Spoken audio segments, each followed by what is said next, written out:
Bismillahirrahmanirrahim. Assalamualaikum warahmatullahi wabarakatuh. Alhamdulillahi rabbil alamin wa bihi nasta'in wa la umri dunya wa din wassalatu wassalamu ala asrafil anbiya'i wal mursalin wa ala alihi wa sahbihi ajmain amma ba'du. Puji syukur mari kita panjatkan kehadirat Allah Subhanahu wa taala. Alhamdulillah kita semua senantiasa mendapatkan nikmat oleh Allah Subhanahu wa taala sehingga kita masih bisa melaksanakan kewajiban kita yaitu ibadah di bulan Ramadan. Mudah-mudahan segala amalan ibadah kita diterima oleh Allah Subhanahu wa taala. Amin ya rabbal alamin. Diriwayatkan oleh Sayyidina Ali radhiyallahu anhu bahwasannya Rasulullah shallallahu alaihi wasallam pernah ditanya tentang keutamaan atau pahala sholat tarawih di bulan Ramadan.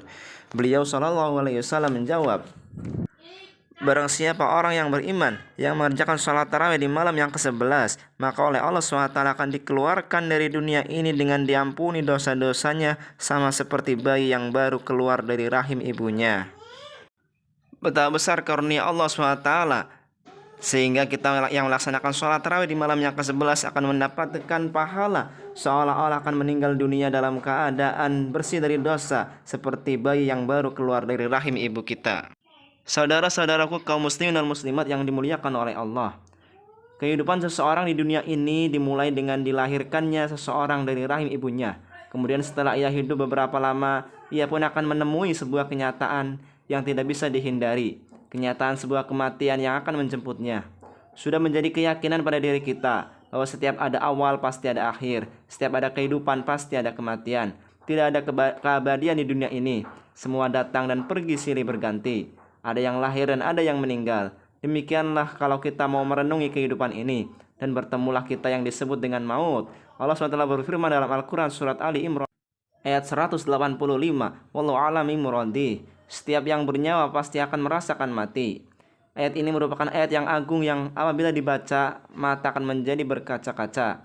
Apabila didengar oleh hati maka ia akan menjadi gemetar. Dan apabila didengar oleh seseorang yang lalai maka akan membuat ia ingat bahwa dirinya pasti akan menemui kematian. Dikisahkan pada suatu hari malaikat Jibril menasihati Muhammad SAW.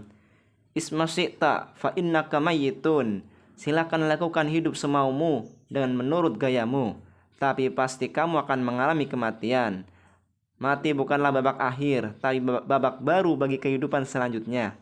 Setelah maut menjemput ada kehidupan setelah mati. Inilah yang mendorong kita untuk tidak hidup semau kita. Memang perjalanan menuju akhirat merupakan suatu perjalanan yang banyak cobaan, yang dalam menempuhnya memerlukan perjuangan dan pengorbanan yang tidak sedikit.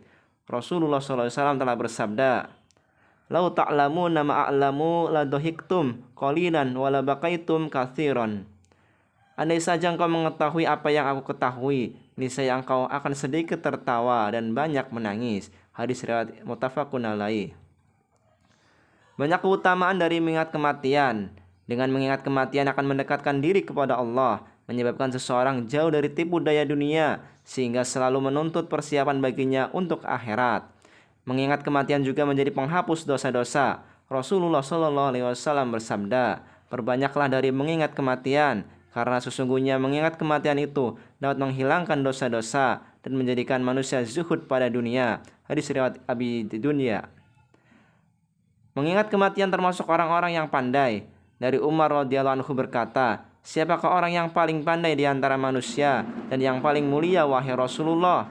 Rasulullah SAW menjawab, orang yang paling banyak mengingat kematian di antara mereka dan yang lebih keras persiapannya bagi kematian. Hadis riwayat Ibnu Majah. Mengingat kematian akan melembutkan hati.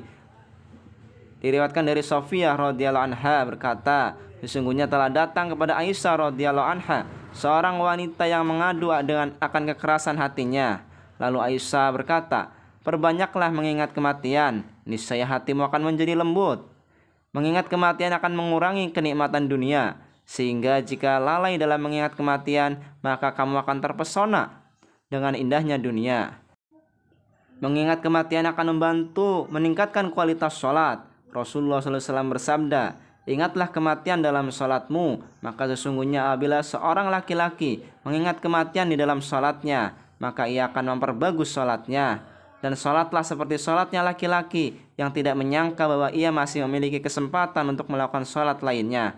Hadis riwayat Ad-Dailami.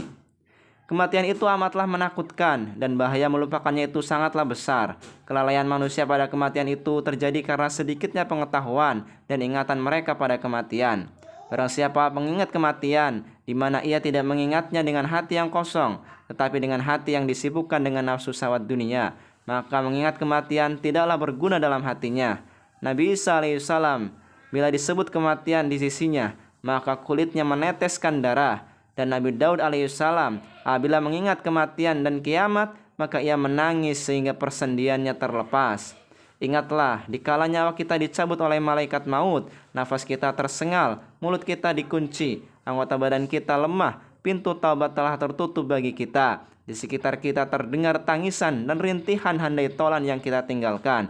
Pada saat itu tidak ada yang bisa menghindarkan kita dari sakaratul maut. Tiada daya dan usaha yang bisa menyelamatkan kita dari kematian.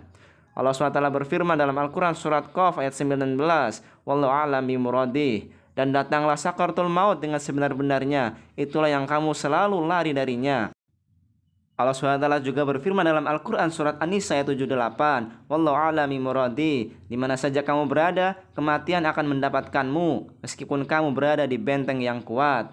Hal yang perlu diperhatikan oleh seorang muslim adalah bahwa dirinya mengerti bahwa kematian akan menjemputnya, sehingga dia akan memperhatikan bahwa kehidupan dunia hanya sementara. Marilah kita mencoba merenungi sisa umur kita. Umur kita semakin berkurang, kematian pasti akan menjemput kita. Cukuplah kematian sebagai nasihat, cukuplah kematian menjadi hati bersedih, cukuplah kematian menjadikan air mata berlinang. Perpisahan dengan saudara tercinta menghalang segala kenikmatan dan pemutus segala cita-cita. Marilah kita tanyakan pada diri kita sendiri, kapan kita akan mati, di mana kita akan mati. Demi Allah, hanya Allah lah yang mengetahui jawabannya. Oleh karenanya, marilah kita selalu bertobat kepada Allah SWT, dan janganlah kita menunda-nunda dengan kata nanti, dan nanti. Marilah kita tanyakan pada diri kita, apa yang menjadikan diri kita terperdaya dengan kehidupan dunia, padahal kita tahu akan meninggalkannya.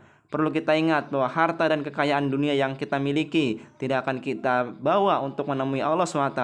Hanya amal solehlah yang akan kita bawa nanti dikala kita menemui Allah SWT.